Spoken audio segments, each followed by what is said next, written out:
Hello and welcome to Global News Today, bringing you exclusive interviews with leading experts every weekday here on Arabiya English. I'm Tom Burges Watson, and coming up on today's programme, the US Vice President JD Vance visits Israel today to try and stabilise this first shaky phase of the Gaza ceasefire and pave the way for phase 2. We examine some of the challenges ahead and get a check of the humanitarian situation in Gaza as well. Plus, as France's former President Nicolas Sarkozy begins his prison term, he becomes the first former French head of state in modern times to do time in jail.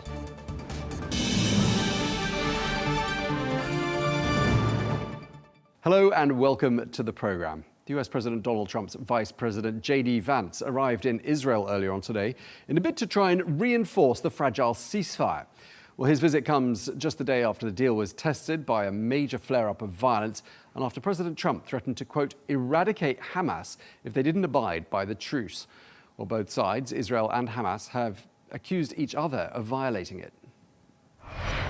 We had a dark cloud over the Middle East, and now it's all, we have a little situation relatively with Hamas. You know, we have 59 countries that agreed to the deal. We have a peace in the Middle East for the first time ever.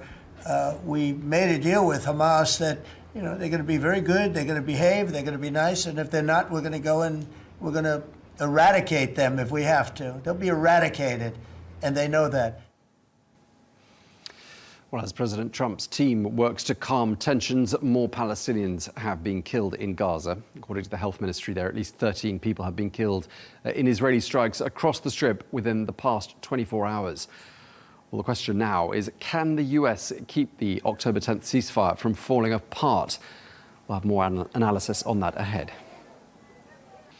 Well, Egypt's intelligence head Hassan Rashad has met with Israel's Prime Minister Benjamin Netanyahu in Jerusalem today. The pair have been discussing how to advance President Trump's peace plan for Gaza. That's according to the office of the Israeli Prime Minister. Well, the first phase of the US President's 20-point peace plan, which includes the ceasefire, is currently being implemented.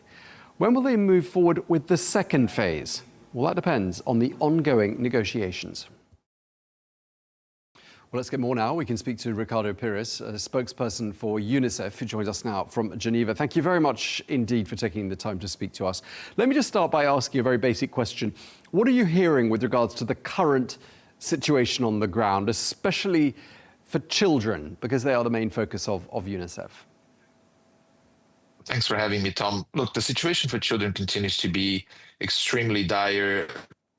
The few years of deprivation and war and despair, they don't go away with over a week of a ceasefire. Obviously, we are very hopeful. We see some improvements, including the number of aid getting in. But in order for the situation of children, for the thousands of children who are malnourished right now, who were exposed to famine not that long ago, which, by the way, continues to be ravaging in Gaza, despite the fact that more aid is getting in order to reverse that, it will take a lot more time. And we have to wait until the next expert analysis come in to make sure that famine is indeed something from the past. But right now, that fear of mothers and fathers every day in Gaza that, okay, there are no bombs being dropped from the skies anymore, the tanks stopped shelling and there's no fighting. There's a ceasefire, a fragile ceasefire that still holds, but that fear of tomorrow food stop getting in, or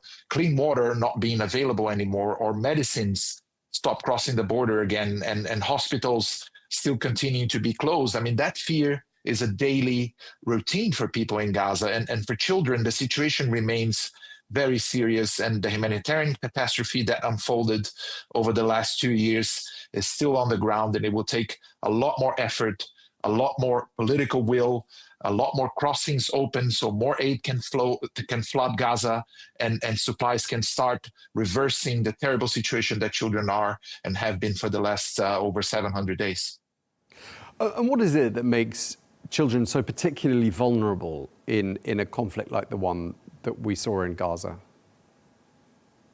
Tom, I think children in general are the ones who pay the highest price, and they're the first to suffer and the ones who suffer the most in any conflict situation. They are children. Therefore, they are not used to seeing scenes of violence and the carnage that has happened in Gaza over the last 2 years. But we see that in other places unfortunately, on the planet right now, including Sudan, Haiti, and many other countries that are still reporting grave violations against children way too regularly. What makes them really vulnerable is the fact that they are still innocent. They don't understand in their minds, but also in their bodies, the impact of conflict, the reasoning for all this violence and chaos and suffering. And also physically, their bodies are vulnerable. Children need to be vaccinated regularly, otherwise they're exposed to transmittable diseases, and some of them are quite deadly. We've seen polio resurfacing in Gaza after 25 years. It's under control now, but if the situation of hygiene and sanitation continue to be poor, a virus like polio can come up again and impact children for a lifetime. So their bodies are fragile, their minds are fragile. They need security. They need to feel safe in order to develop and thrive in their lives. They need to go to school, which they haven't been able to in Gaza for 2 years. So children, they need space to develop with that sense of safety and support from family and communities. And all of that in Gaza has been brought to the ground.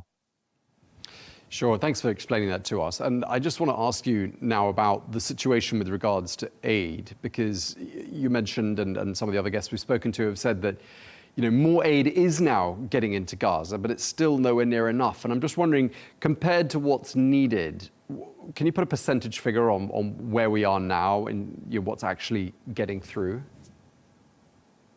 Look, I can speak for UNICEF and the amount of aid that we have managed to get in since the ceasefire was agreed over a week ago. We doubled the amount of aid that we were bringing previously. So we're bringing more winterization supplies with blankets and warm clothes for children because the temperatures are about to drop. We're bringing nutrition supplies and therapeutic feeding to treat children with acute and severe acute malnutrition. 55,000 children are currently suffering from acute malnutrition in Gaza.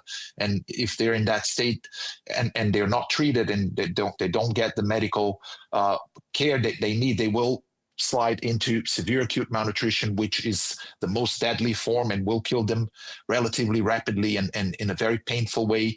We're also getting hygiene kits, baby food, diapers for children. We're getting millions of diapers in to make sure that the babies that are being born in Gaza, and by the way, 1,000 babies have died since the beginning of this war, which is a very grim figure that I keep reminding audiences just to understand the horrors that have been unleashed in Gaza since October 7th, 2023.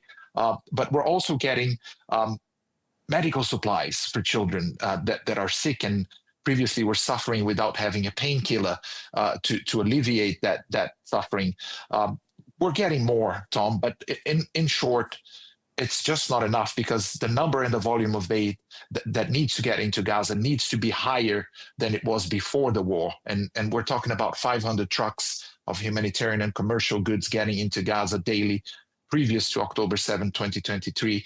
Now we're not reaching that average yet. We're aiming to have at least 800 trucks on a daily basis, hopefully more. But for that, we need more humanitarian crossings open. Right now, we only have 2.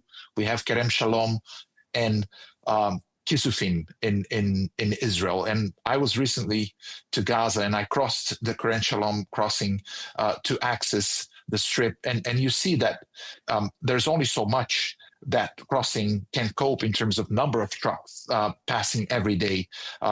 You need inspections. It's a lengthy process. It could be expedited, but as it stands, the screening takes time. So you won't get that average going until all 5 crossings across the strip are open, and that's what we're calling for. Right, because at the moment only 2 crossings are open, and the Rafah crossing is the one we hear a lot about. Obviously, that connects Gaza to Egypt. I'm just wondering how much of a difference it would make if the Rafah crossing were to be reopened. It would make a big difference, especially in terms of population movement. So Palestinians wanting to exit to Egypt, either to get medical treatment or to see their families who've left after the war broke, and the other way around, Palestinians were trying to get back and see what's left of their homes. Rafah was never designed to be a humanitarian corridor with trucks passing in regularly day in, day out. It's a transit place for pedestrians or for people who are driving in and out of Gaza. But now it's critical that any opening is available to get humanitarian aid in. And it's possible to do it via Rafah. It has been done before historically. It's just that it will need to be adjusted and adapted. But again, with political will and the right resources in place, the UN is capable of scaling that up and using Rafah as well as a corridor for more humanitarian supplies to get in. I just want to pick up on what you were saying a moment ago about how the temperatures are starting to go down in Gaza.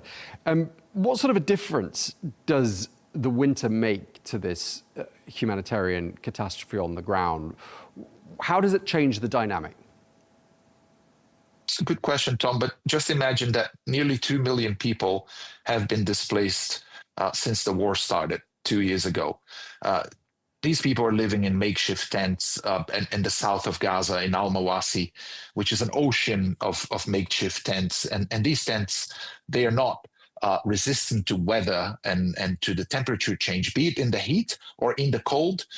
Children will suffer inside those tents because they are not designed to adapt and adjust to temperature changes, as I mentioned. So with the temperatures dropping, and they drop quite considerably, becomes really cold in Gaza, and the hygiene and sanitation situation standing as it is, with not enough supplies to keep them warm. Children are exposed to respiratory diseases. For example, they will suffer from hypothermia, which are all conditions that can end up taking their lives if they don't have the medical support that they need. And right now, the majority of the health centers or hospitals in Gaza have been partially or completely destroyed. So that health system support is not there either. So let alone the fact that they're living in tents and they can't keep themselves warm. If they get sick, it's going to be hard for them to have the support that they need from the medical staff or from health workers, because they're just not enough standing infrastructure to cope with the possible demand. So that's a very big concern for us. And that's why we're trying to get as many blankets and warm clothes for children as we can. So at least within the tents, they can stay warm and avoid getting sick and not having enough medical support to help them. And presumably, if they've undergone and experienced serious malnutrition during the previous few months, I'm just wondering if that makes them even more vulnerable during the cold winter months ahead. Absolutely. That's a very good point, Tom. Thanks for bringing it. Children with malnutrition, they are extremely vulnerable. Their immune systems is as low as you can imagine. They're not being able to keep their bodies alive and functioning because they need the nutrients, the vitamins that they're not getting, because there was a blockade of over 3 months where no aid was getting in. And that, again, you won't reverse that in 1 week or 10 days. It's a long path ahead. And we need more commitment to make sure that the amount of aid that is flooding Gaza now is doubled, tripled in the next months, to make sure that these children come out of the state of malnutrition. Because indeed, as you said, everything will be harder for them to cope because their bodies are so weak and fighting to stay alive that any virus, any disease that a healthy child would be able to cope, even without medical support, for a child who's malnourished in Gaza, that could be deadly. And Ricardo, I wanted to ask you something. It's not exactly in your area of expertise, but obviously one of the features, one of the key points of the ceasefire deal was that the bodies of deceased hostages would be handed back to Israel. That obviously hasn't happened as quickly as people had hoped. I'm just wondering what your staff on the ground are telling you about the sort of the obvious challenges of locating those bodies in amongst what must be an enormous amount of rubble and confusion. Have you heard anything about that? Not specifically about the bodies, Tom, but speaking to colleagues here in Geneva and in the region, we hear exactly that the challenges just to be able to move and organize logistics to deliver supplies for desperate people, but also to recover the bodies of the deceased, be them hostages or just, civilians who got bombarded and are still stuck under the rubble. And we estimate that there are many thousands, including children, When I was in Gaza, I was absolutely shocked with the level of destruction that you see. I've been to other humanitarian crises before in my career with UNICEF, but what I saw in Gaza was indeed as if I don't know, an atomic bomb was dropped on the place, and very little was left but rubble and dust and lack of access to places that before you would have very open streets and avenues to move trucks and buses and cars. I can't imagine the challenge to try and find bodies of people under so much destruction after 2 years of not being able to work on any of that. So again, we heard from a UN colleague last week here in Geneva that the amount of rubble in Gaza now amounts to 55 million tons, which would be enough to fill the entire Central Park with rubble and start building a little wall around it. So you can imagine the volume of destroyed building and infrastructure that needs to be removed. And in that process, indeed, bodies will be found. In terms of the hostages, I mean, I have no idea where they were, and UNICEF is not really involved with that. But I know the International Committee of the Red Cross is very capable in doing this kind of task, and that's where their mandate is, and surely they will find a way of isolating the areas where the potential hostages or the bodies of the hostages are still buried, and they will be recovered and delivered to their families as they should. And just lastly, I thought I'd just take the opportunity to ask you, I mean, what you're hearing with regards to the Gaza Humanitarian Foundation, an organization that no one had ever heard of or didn't exist until perhaps the summer of this year. And there was quite a lot of controversy surrounding that organization. Is your understanding from talking to your operatives on the ground that they are still functioning, or have they gone? What do we know about them? Tom, the update that I had from colleagues is that the whole humanitarian system post-ceasefire will be very different than it was before. So the role of the Gaza Humanitarian Foundation, as you said, it's an organization that was created to respond to this crisis in Gaza, and the UN was in discussions with them in order to find ways to collaborate. But we very quickly understood that this is not an organization that abides to very basic humanitarian principles of impartiality, neutrality, independence, and humanity, which are, for us, UNICEF and the UN, non-negotiable. We can't ask civilians who've been exposed to 2 years of war to come and collect aid in a militarized zone where people are getting killed, including children. That's not humanitarian aid, and we can't be part of that. We do the opposite. We bring aid to where the need is, to where the communities are in desperate need. We don't ask the elderly or children or injured people to risk their lives to get a sack of flour. So indeed, that model, that mechanism was not ideal and needed to be changed or finished. I don't know if that's going to be the case, but what I do know is that the UN, UNICEF, and our partners on the ground are back in the game, and we're being able to do our job and double the amount of aid that we had pre-ceasefire in the case of UNICEF. And we hope that in the next couple of weeks, we will triple that, quadruple that, and make sure that the entire strip is flooded with aid so children can stop suffering and get the help they need. Okay, well, we wish you and your colleagues at UNICEF all the very best with that. Thank you very much indeed for taking the time to speak to us. Ricardo Pires, spokesperson for UNICEF.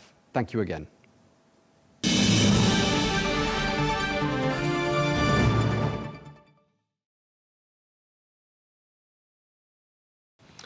Well, we can speak now to Ambassador Ezzat Saad, who is an Egyptian diplomat who served as Egypt's ambassador to Russia. Thank you very much indeed for taking the time to speak to us, Ambassador.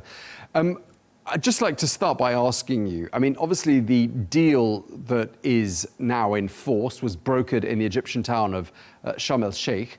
And I'd just like to ask you to explain, for the benefit of our viewers really, how important you think Egypt's role has been in securing this ceasefire and ensuring that it lasts.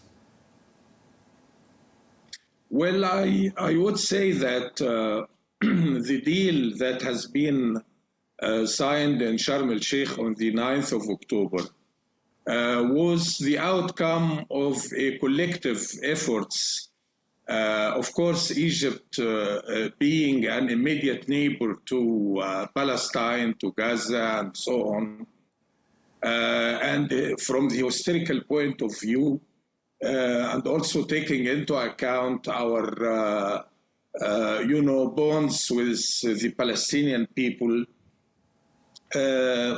we are playing an important role. But I must say that what has been achieved, the plan you are referring to, is really the outcome of a collective efforts from other Arab and also non-Arab partners. I am referring here to the United States, Qatar, Saudi Arabia, of course, the Europeans, Turkey, and that's why I think everybody is keen to find a way out for the implementation of this plan. Ambassador, clearly there have been some violations, notably during the course of the weekend. We saw violence once again in Gaza. But broadly speaking, do you think the ceasefire is holding? Well, I am afraid it is not. All the parties concerned are doing their best to, to keep it working and so on. But the fact on the ground is that it is not working. And the reasons behind that, I think it is all known to us. If you really want to implement this plan, you need to have parties that are acting in a good faith. Acting in a good faith is absolutely a necessity for this plan to be implemented. And we all know that it was drafted in such a way that gives every party some kind of maneuver to interpret it the way he likes.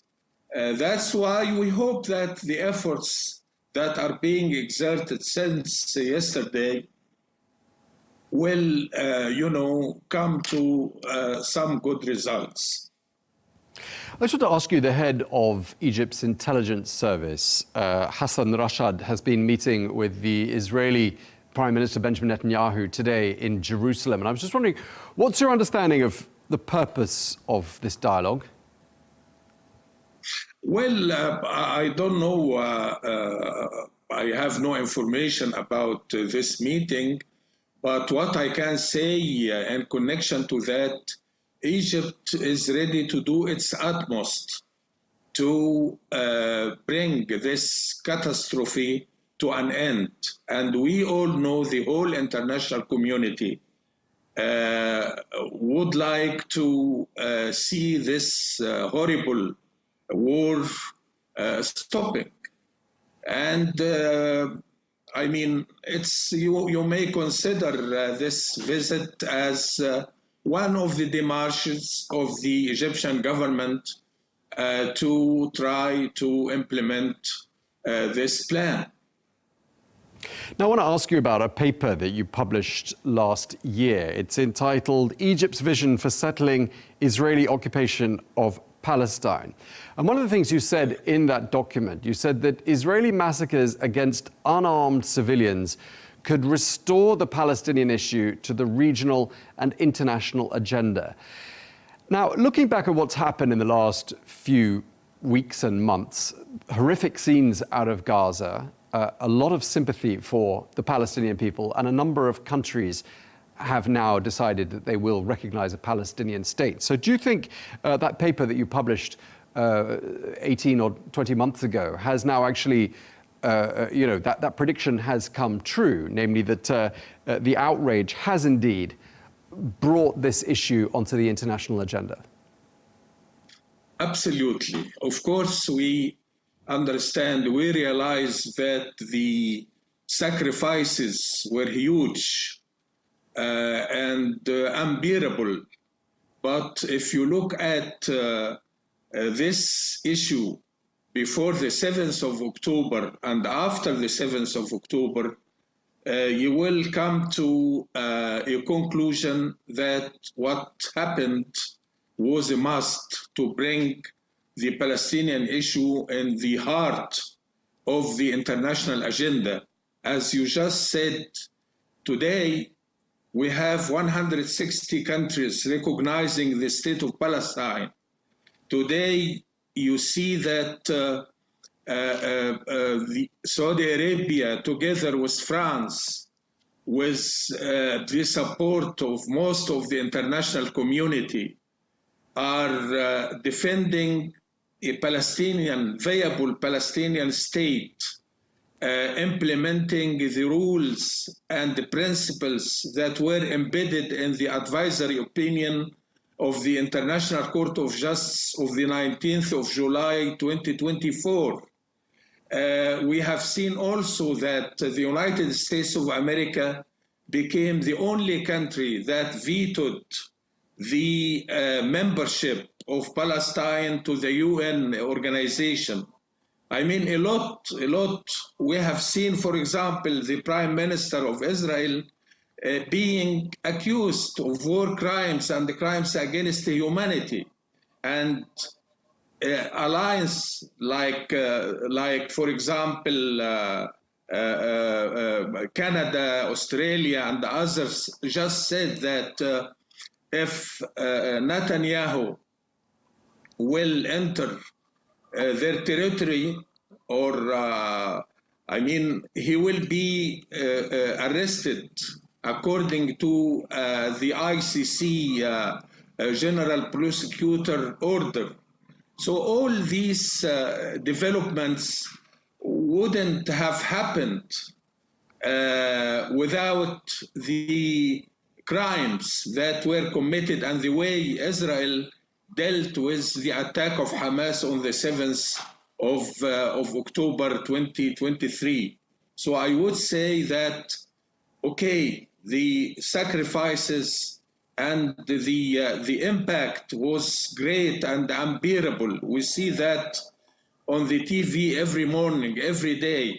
But again, the issue wouldn't have acquired such strong support in the international scene without what happened in the over the past 2 years. And of course, there are some, added reasons for that. I mean, the international public opinion realized that how hypocritical and also double standard the Western foreign policy in connection with the war in Ukraine.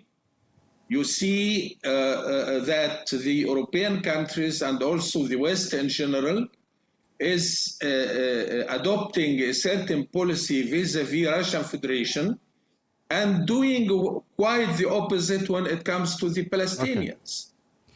Fair enough. So and the public opinion in those countries in the West in general realized that it is a hypocrisy continuing that way, ignoring the suffering of the Palestinian people for their legitimate rights, and at the same time running after Russia, bringing the Russian leadership to the ICC and so on. So all these factors together played some role, beside, of course, the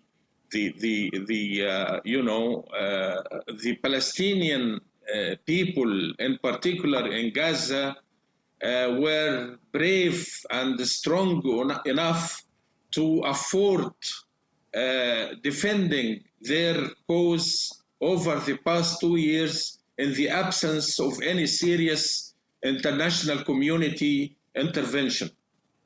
Okay, in that same paper we were talking about, the one that you wrote in March 2024, you also talk about Egypt's role in, quote, thwarting the forced displacement projects for Palestinian people. What were you referring to in that particular point in the paper? Well, I'm referring to the proposal of President Trump in January. As soon as he entered the White House, he suggested that Egypt and also Jordan may or can receive the Palestinians living in Gaza. And from time to time, he kept repeating this proposal. We understood from the very beginning that the Palestinians in Gaza and also in the West Bank, in fact, they were not fighting for their liberation or for their own state. They were fighting the displacement, because the whole reason behind what we have seen in Gaza and the West Bank, it was the displacement. Very simple. It is not a matter of greater Israel or something like that. The Israelis wanted from the very beginning to kick those people out of their land. Right, and I just want to ask you as well about the Rafah border crossing, which connects Gaza to Egypt. That border crossing isn't opened yet. I wanted to ask for your understanding as to why the Rafah crossing remains closed. I think this is a reaction from Prime Minister Netanyahu. Of course, we are talking about a very controversial politician who is putting his own political ambition over any other matter of interest for his own country. And we already knew from the very beginning that Trump's plan was drafted in such ambiguous form that will give every party a way out not to implement his obligations. So I consider it, within this kind of tension between or from the side of the Israeli government, and it is quite understandable if we take into account that from the very beginning, as you just said, Egypt was firm when it came to the issue of displacement of the Palestinians out of their land. We also were firm in many other issues. And I think we have enough experience with the Israelis that would, I think, give Netanyahu some kind of imagination that closing Rafah crossing and showing that he can really hold things up and everything depends on him. I think all these behaviors are short-sighted, and I hope that the whole efforts that are being made in Israel by the Vice President and also the Special Envoy and Mr. Kushner, as well as what the Saudis are doing together with the Europeans, Egypt here in Cairo, will, will in a way or another bring back this plan that I think it lasted for maybe 2 or 3 days before it was break up by the Israelis. Okay, and just lastly, Ambassador, I mean, Cairo obviously supports a two-state solution. That's Egypt's position. And I want to ask you whether, when you look at where we are diplomatically and what's contained in the 20-point plan and the progress that's been made so far, does it feel to you like we are on a pathway now towards that ambition being realized?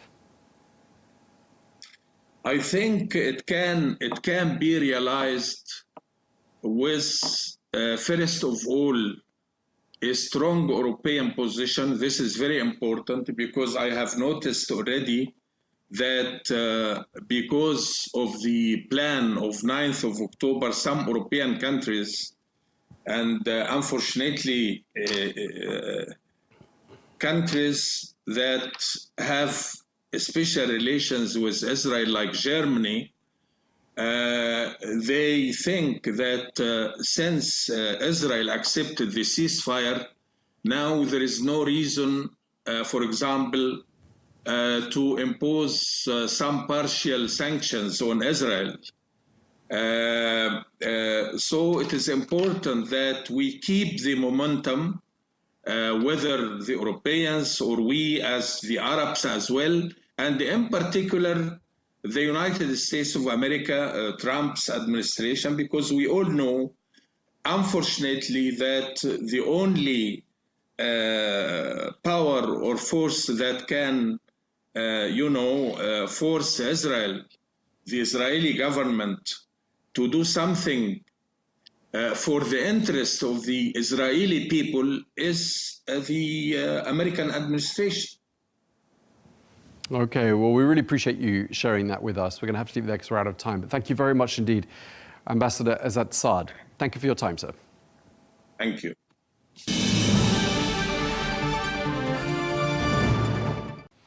Well, we can speak now to Tom Warrick, who is a non-resident senior fellow at the Scowcroft Middle East Security Initiative. He joins us now from the United States. Thank you very much indeed for taking the time to speak to us. First up, let's talk about the fact that the US Vice President JD Vance is in Israel today, and he is trying to stabilize this first sort of slightly shaky phase of the Gaza ceasefire deal and pave the way for phase two. In your opinion, how's this ceasefire deal looking right now? How stable does it look to you? Well, so the Trump administration is trying to make Trump's 20-point peace plan a success, but there are problems, as we've all seen. First, Hamas delayed releasing the bodies of some of the hostages. Second, Hamas started killing its political opponents on the streets of Gaza. This provoked an immediate reaction from President Trump after he learned of the scope and significance of this. He said that Hamas needed to stop this. And then the big issue coming up is, will Hamas lay down its arms? This is a core part of the agreement, and yet all the signs are that Hamas is not prepared to do this, that it is still trying to hold on to the ability to retake power in Gaza whenever it wants. And this is going to hold up Gaza's reconstruction, because the reality is no Arab country is going to contribute significantly the billions of dollars that Gaza needs. If Hamas can just attack Israel, Israel will respond and then destroy whatever was rebuilt. So this is going to be an essential requirement to begin Gaza's real reconstruction. Yeah, I mean, you're saying something along the lines of what you've been saying on Twitter or X as well in recent days, words to the effect that you think that Hamas is sailing pretty close to the wind and close to, receiving some sort of a penalty or sanction for its actions. But if you listen to what Qatar and Turkey are saying, they're saying that Israel is guilty of multiple violations of the ceasefire deal. So doesn't blame rest with both sides? Well, the problem that we're seeing is one where provocations arise. In other words, some cell of Hamas or other fighters attacked an Israeli position on Sunday, killing 2 people. It was apparent that the Israeli response was a pre-planned strike package. In other words, they had drawn up a list of targets they were going to hit if somebody did something. The Trump administration does anything so that this will work. Both sides are in this situation where there is absolutely no trust between Israel and Hamas. Everyone assumes the worst intentions. And one of the things the Trump administration has been doing is it's realistic about the challenges of recovering the bodies of the Israeli hostages, and is trying to get Israel to understand this. However, the political pressures on Netanyahu to overreact are very strong. So this is what poses a challenge for all of the peace mediators. I have no doubt the dynamic on the Hamas side is probably almost exactly the same. And this is one of the things that is going to obviously test the ability of the Trump and Vance team, as well as Qatari, Egyptian, and Turkish mediators to keep this on track. But do you think it's fair to say that there is a pretty good degree of tolerance on the part of President Trump and his administration? Because let's face it, to get to the point we're at now took a huge amount of toil on by multiple parties. And to sort of shred that and throw this deal in the garbage can after all that effort, I mean, they're going to be absolutely loath to do that. It would take something huge, wouldn't it, to get them to just simply shred this?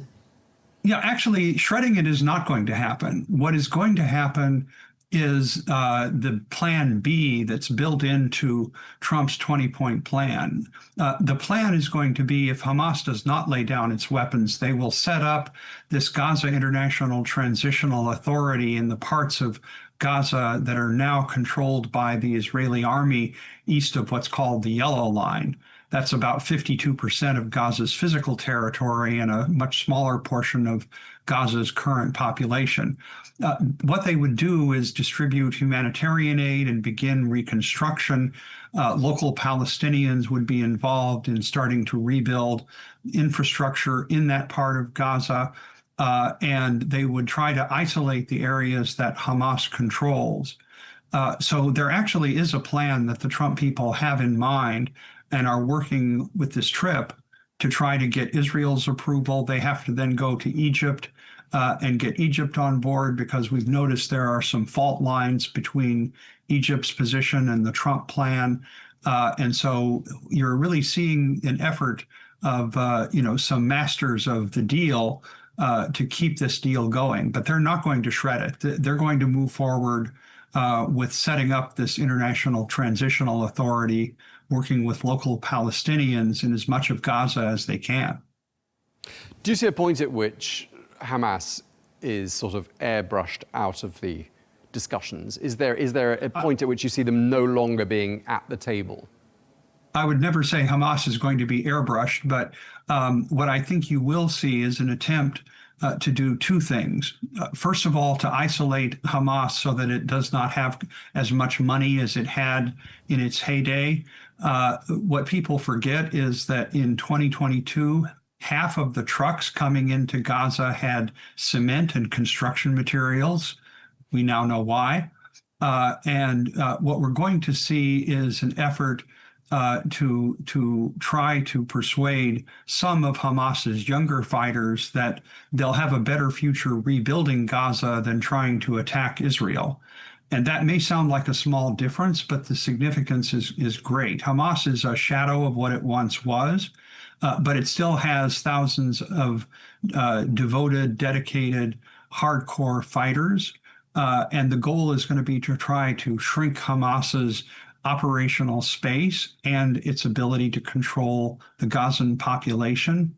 And this is actually where the battlefield is. It's not kinetic. It's not people shooting at each other. It's actually people trying to rebuild Gaza against those who are trying to do nothing to rebuild Gaza, but rather just to attack Israelis.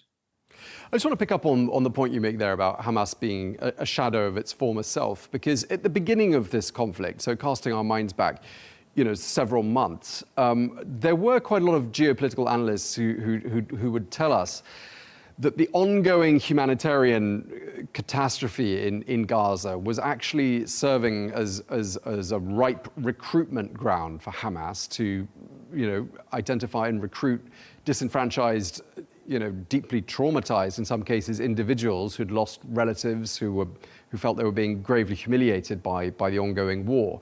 What do you make of that? Do you think that did happen during the course of these 24 months?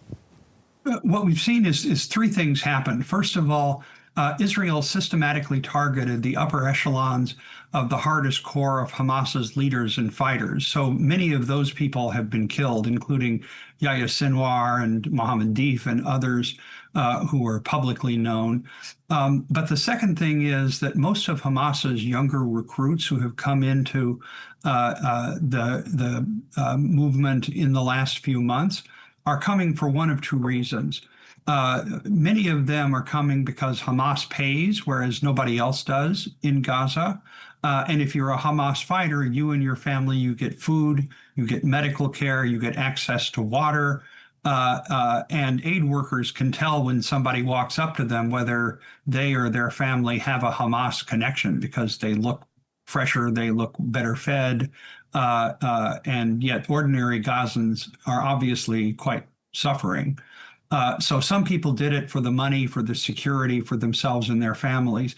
There are others who joined because of bitterness and anger towards the Israelis who killed their relatives. And so both of those are true. Some people joined for both motives. But one of the things that is noteworthy is there could be an effort to peel away the people who do this for economic reasons and to feed their families, because those are the people who, like soldiers after most wars, lay down their arms and go back to civilian life. The problem is Israel can obviously not help with that. They just are not accepted at all for doing this. And the hope is that an Arab-led effort with Saudi Arabia, with Egypt, Qatar, and with other Muslim countries is going to be able to provide enough troops to secure Gaza so that the Israeli army can leave. And that actually is going to be a decisive moment. It's coming up. It may be several months away, but this is the plan that the Trump administration is working to build international support for. There was a lot of, obviously, international outrage about the pictures of emaciated children and the declaration of famine. Absolutely. And, the pictures that we've all seen on our screens have been horrific during the course of these last 24 months. And yet here we are, 10 days or so from the signing of the deal in Sharm el-Sheikh. And more aid, we're being told, is getting through, but the UN and Palestinian officials say it's far from sufficient. Why is Israel holding back on the aid? It claims it's doing so for security reasons, and this is one of the problems that the Trump team and other international mediators have yet to solve. The challenge is the parts of the Department of Homeland Security where I used to work are the best in the world at doing this, but there are also excellent people. For example, there's a European Union border monitoring mission that has been trying to work in Rafah to help with this. This is a challenge that's going to have to be addressed. They tried to address it with what's called the Gaza Humanitarian Foundation, but that group has never received the amount of money that it would take to actually succeed in its effort. So there are models out there that will work, and the challenge is actually getting them funded and deployed. Right now, we're not there. You're right that the famine that we saw in July and August has been eased because President Trump put pressure on Israel to increase the number of trucks it was allowing in. But the deficit was so great, and the need, especially for medical supplies and for fuel for basic necessities like cooking and moving around civilian aid, are all challenges that really do still have to be addressed. President Trump and his envoys understand this problem, and getting the necessary support from the Israeli government is one of the things that we know is on the vice president's agenda for his meeting today in Israel. So this is a problem that absolutely has to be addressed. And although it is being addressed, obviously more needs to be done. Okay, just lastly, to wrap up our conversation, I mean, looking back at what's been achieved these last few weeks, I'm just wondering, of all the parties involved in the ongoing diplomacy, who deserves a special credit? Because obviously this is an old problem. There's some new dimensions to the solution. And some people giving Turkey particular credit because Turkey exerts influence over Hamas and Hamas tends to obey them. What would you say? Who would you say should be singled out for getting us to the point we're at now? There's a saying in America, victory has 1,000 fathers and defeat is an orphan.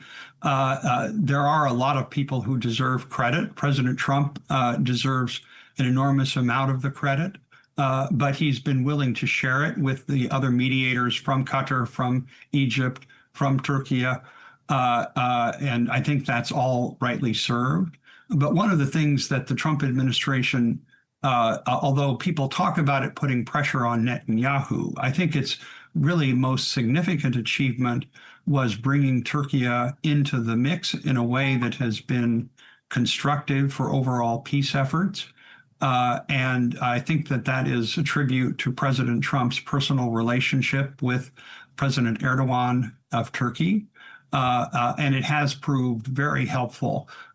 But understand that what you're seeing is all of Hamas's former friends are now telling them, you have to stop. You have to give up governance of Gaza. You have to lay down your weapons. The Arab League and other countries with the Saudi-French initiative in New York was an enormously important achievement towards peace. And so, yes, I would give credit to everybody for ending what we hope will be the end of active fighting in Gaza. We're not there yet. No one should be declaring victory too soon.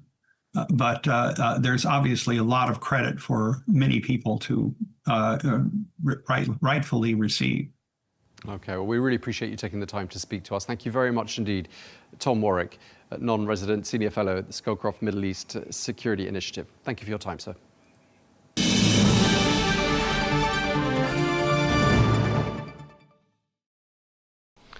And finally, for today's programme, France's former president Nicolas Sarkozy left his home for prison earlier on today, becoming the first former French head of state to serve jail time since the Nazi occupation.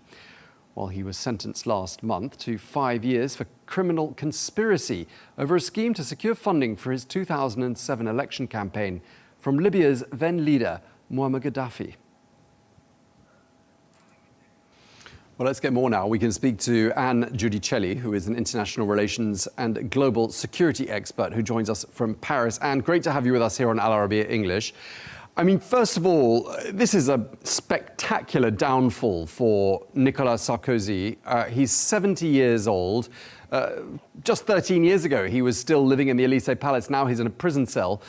Is there sympathy towards him there in France, or do people feel that this prison sentence is fair? Well, you know, it's very divided understanding of what is going on and the perception of this judicial decision. Because in the same time, there is a narrative in France that all politicians are corrupted. So let's say that justice has finally made its points and is considering all citizens at equal level in a way. But in the same time, you know, here in France, the status of president is a bit secularized.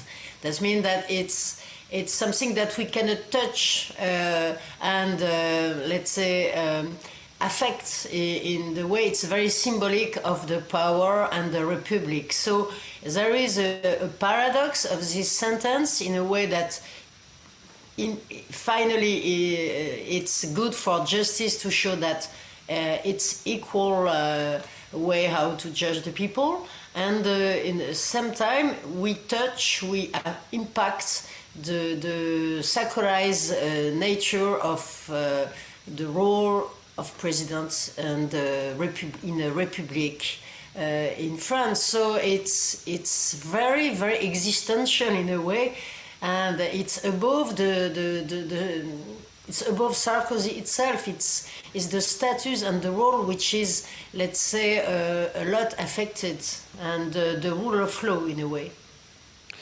I mean, President Sarkozy had numerous legal issues during the course of the last decade or so. And as we were saying, you know, he left office 13 years ago, and those legal problems really followed him ever since he left the Élysée Palace. This particular jail term, though, relates to funding for his 2007 political campaign. It's alleged that the funding came from Muammar Gaddafi in Libya. he maintains he's innocent, but what is he actually accused of having done? What's at the heart of the charge against him? It's a very good question. Well, for the moment, there is no real proof of this, let's say, illegal funding. But we can say that the judge has got a kind of bundle of clues that leads to the charge of criminal conspiracy. That is the very crucial point, because there is no proven facts that it has been done. So it paves the way of suspicion of a potential instrumentalization coming from the justice, and a kind of retaliation, judicial restoration of the person of Nicolas Sarkozy. So the former president is playing on this, saying that it is innocent because there is no proof, and also the judge wants him to fall. So it's really his narrative. And so in the same way, if you have seen this, the President Macron received Nicolas Sarkozy yesterday, so the day before his processing of being jailed, and also the Minister of Justice, Gérald Darmanin, said he will visit former President Nicolas Sarkozy in the prison. So it makes something, very ambiguous about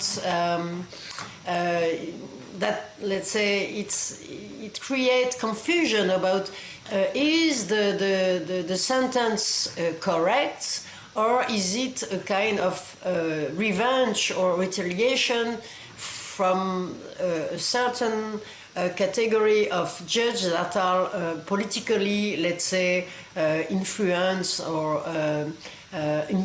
partial, you see? Right. I mean, Sarkozy, we all remember him as being, even in his own words, I think, the president of bling. He lived the high life. He married the supermodel. He, wore expensive watches. But these aren't very French things, are they? The French don't really like showing off and conspicuous consumption. Do you think, there are people that disliked him because of that?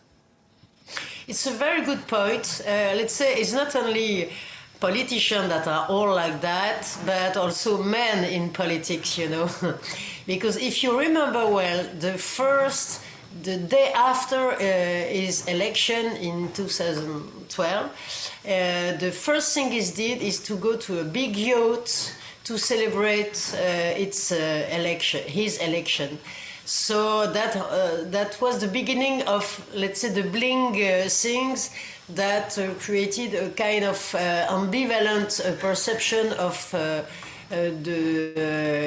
his capacity of ruling the country, let's say, with compliance and respecting the republic value. So this man has done things, but as I said at the beginning, it's beyond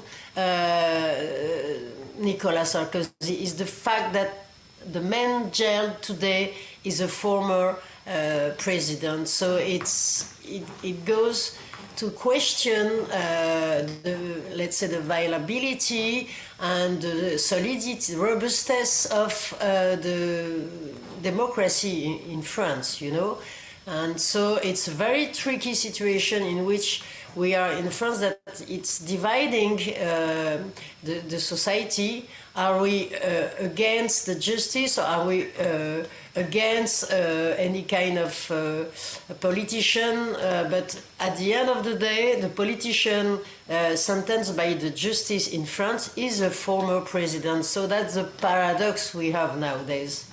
Yeah, I mean, the current political context in France is there's turmoil, isn't there? And we've got a president who seems to be unable to form a stable government during his second term. And then we have a situation where a former president, only 2 presidents before him, is now in prison. I mean, do you think all of this undermines the office of president in France? Definitively. I mean, there is a real strong and deep perception in France that the politician cannot solve the situation, and they don't act for the sake of the citizens, but for their own interests. So that is something very strong and deeply anchored in the citizen perception of the role of politician nowadays inside the republic system. So, well, it's very tricky because that paves the way for opening a more, let's say, acceptance of the radical wings in France that could be left or right, but there is a need of order, in a way, of values and stability that cannot provide nowadays the Macron system. And so it's possible that the citizen will, part of the citizen will try to favor a very strong and radical man or woman in order to feel reassured that, well, we have values to defend and we are able to go through all the crises we have got those last months. And so, yes, it's a great challenge now in France on how to make cohesion within the political circles, and as well the acceptance from the citizen, the society in the whole. Yeah, and not just the French society, because I'm wondering, and I'd like to get your opinion on this, do you think, seen in combination with these other factors we've talked about, you know, unstable government during the second Macron term, now a former president in prison, I mean, seen in this context, do you think this undermines France's international standing? Of course, when you cannot be credible in your own country, how you can be strong and push the people to follow you at the international theater. So it's clear that we are all aware of the consequence internationally of what is going on internally in France. So we are really unhappy, and we feel, let's say, very fragile because specifically with Europe, because there are so many challenges nowadays for any European member and the European society, for taxes, for future, for energy, and so on and so on.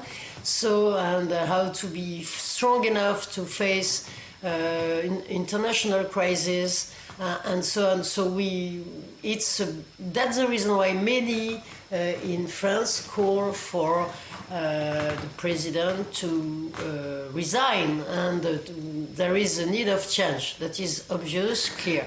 That doesn't mean that the next step and the change will have, let's say, an happy face.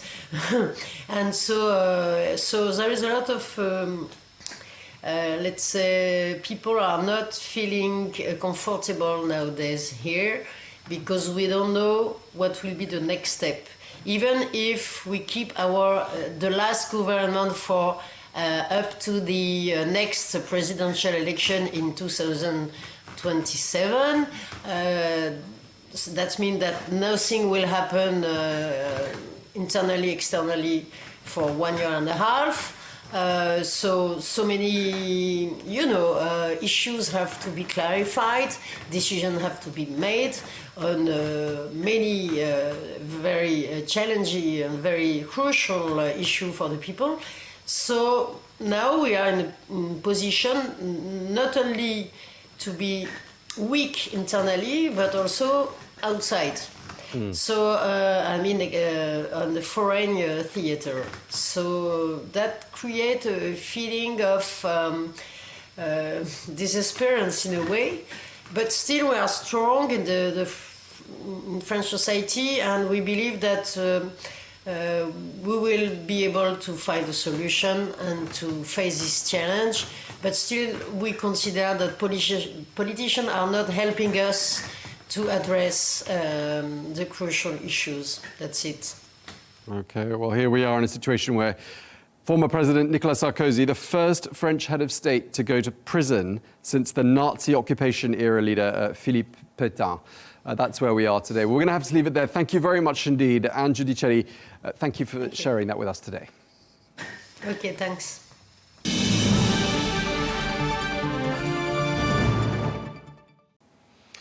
Well, that is all we have time for on Global News today. Thank you very much indeed for watching. Be sure to join us again tomorrow for more exclusive interviews. Until then, goodbye.